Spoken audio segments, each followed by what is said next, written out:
Good morning. I hope you're having a good week. Tomorrow's Sunday morning, and at church we're going to do things a little different. Our COVID protocol has changed somewhat at church.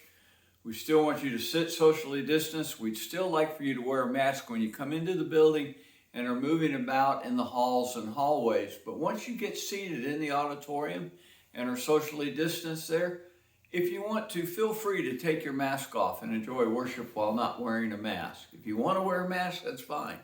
If you don't want to wear a mask, we invite you to take it off and enjoy worship without wearing a mask. It's been a long time in coming, and we're glad that we've gotten there. We hope that we can do away with masks completely in the near future as more people get vaccinated and things continue to improve. When I was a child, I fished a lot. But I didn't keep everything that I caught. There were certain fish that I kept, those that we like to eat.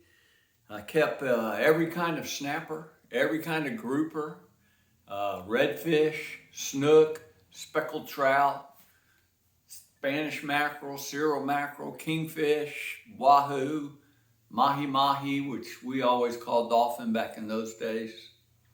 Kept all those fish to eat. Always came in with what seemed to be a cooler full of fish. Caught more fish back then than I do now, for sure.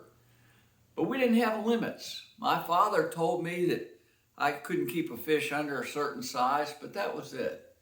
Very few fish, except maybe speckled trout was the only limit I remember. Had to be 12 inches long, and we could only keep a certain number of them, but those numbers were much more generous then than they are now. But we kept fish. Our freezer was always full of fish.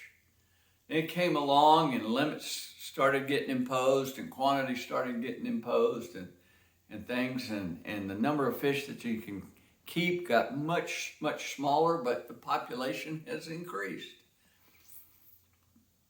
It's strange to me, one of the fads now today is to catch and release. People go fishing, catch the fish, take a picture of it or something and then release it back so it can be caught again or spawn and increase the population of fish out there. It's all good.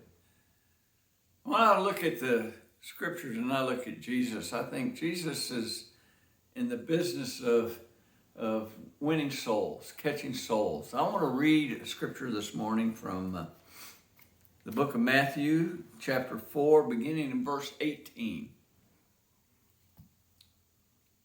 As Jesus was walking beside the Sea of Galilee, he saw two brothers, Simon called Peter and his brother Andrew. They were casting a net into the lake, for they were fishermen.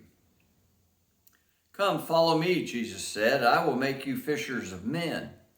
At once they left their nets and followed him. Going on from there, he saw two other brothers, James, the son of Zebedee, and his brother John. They were in a boat with their father Zebedee, preparing their nets, and Jesus called them, and immediately they left the boat and their father and followed him.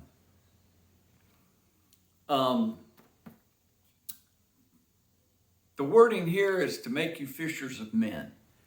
The New International Version, the new translation of the New International Version, changes that to, instead of being fishers of men, I will teach you to catch people or something like that. Made it more gender neutral.